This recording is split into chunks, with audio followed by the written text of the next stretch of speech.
या इजराइल को जो समर्थन कर रहे हो उसको हम हरगिज़ बर्दाश्त नहीं करेंगे।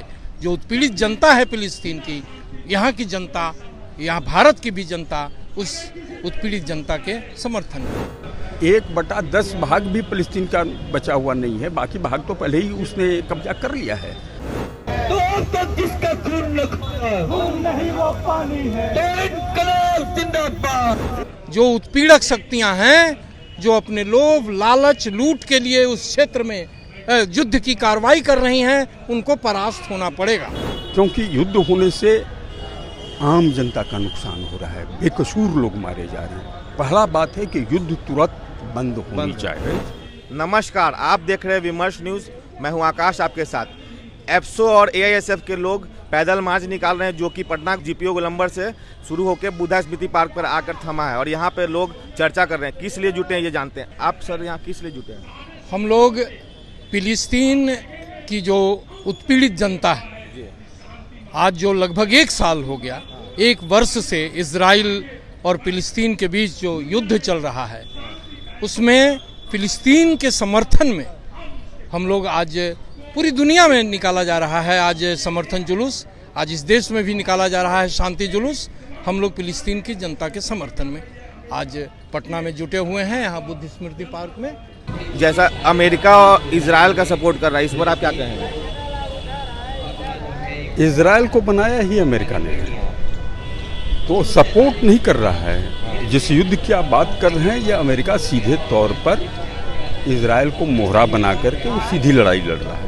और अमेरिका भी हम जब कहते हैं तो इसका मतलब नहीं है कि अमेरिकी की पूरी जनता, अमेरिका के सरकार जो वहाँ के बड़े पूंजीपतियों के ही इशारे पर चलती है, जैसे भारत में भी वही हालत अब हो गई है, वो इस लड़ाई को भड़का रही है। तो अमेरिका में दोनों सरकार जो है, एक रिपब्लिकन और डेमोक्रेट, जो दो इजराइल को सपोर्ट कर रही है क्या? 2 पार्टियां हैं। कंजर्वेटिव पार्टी है जो कि जो ज़्यादा कंजर्वेटिव है वो रिपब्लिकन है, और डेमोक्रेट्स जो हैं वो उनसे अपेक्षाकृत कहते हैं अपने आप को कम। लेकिन दुर्भाग्य है ये अमेरिका की आम जनता की कि डेमोक्रेट्स भी जब राजपाट में आते हैं, तो राजपाट में जब तक नहीं आते हैं तब तो बहुत प्रोग्रेसिव बात करते हैं, लेकिन राजपाट में आने के बाद इनकी भी वही स्थिति है, क्योंकि ये भी चंदा उन्हीं बड़े पूंजीपतियों से लेकर के चुनाव लड़ते हैं। पे जो फिलिस्तीन रहते थे, मात्र उस जमीन को लेने के लिए ये सब युद्ध हो रहा है क्या? देखिए, ये आज का युद्ध नहीं है, ये लड़ाई तो अभी फिर से अभी दिख रही है, बहुत पुरानी लड़ाई है।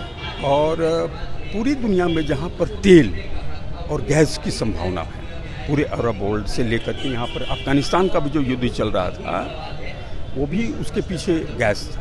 और गाजा पट्टी में गैस है, ये सबको मालूम है। आप फिलिस्तीन पे जो हमला किया गया इजराइल के द्वारा, इसके बारे में आपका क्या सोचना है? इसका सोचना है, पहली बात तो यह है कि युद्ध इमीडिएट, क्योंकि युद्ध होने से आम जनता का नुकसान हो रहा है, बेकसूर लोग मारे जा रहे हैं। पहला बात है कि युद्ध तुरंत बंद होनी चाहिए। और अगर जो भी डिफरेंसेस हैं, डिफरेंसेस क्या हैं, वो टेबल टॉक्स के ऊपर, बीच बीच में टेबल टॉक्स होते रहे, कई बार समझौते होते रहे, समझौते टूटते हैं। एक ही उपाय है कि पहले युद्ध बंद हो और तब आगे की बात। इसलिए आज जो ये हम जुलूस यहाँ पर पटना में निकाले हैं, यह एक हिस्सा है, पूरे दुनिया में प्रोटेस्ट हो रहा है। आज फ़लस्तीन सॉलिडारिटी डे के तौर पर यहीं केवल हिंदुस्तान में नहीं बल्कि पूरी दुनिया में मनाई जा रही है। और वर्ल्ड पीस काउंसिल जो एक विश्व शांति का एक संगठन है, उसका आह्वान है, उसके आह्वान पर आज हम लोग पटना में। तो जैसा कि आपने देखा, यहाँ एप्सो और एआईएसएफ के लोग हैं और दूसरे संगठनों के भी कुछ लोग आए हैं। तो इनका साफ कहना है कि ये युद्ध रुकना चाहिए और इनका ये समर्थन है फिलिस्तीन को, जो कि आगे भी जारी रहेगा। तो इनके विचारों पर आपकी क्या राय है, कमेंट सेक्शन में जरूर बताएं और विमर्श न्यूज़ पर आकर लिखें। आप हमारा चैनल अगर यूट्यूब पर देख रहे हैं तो लाइक करें, सब्सक्राइब करें और बेल आइकन दबाना ना भूलें। अगर फेसबुक पर देख रहे हैं तो लाइक करें, फॉलो करें। तब तक के लिए मैं आकाश, विमर्श न्यूज़ पटना के लिए धन्यवाद।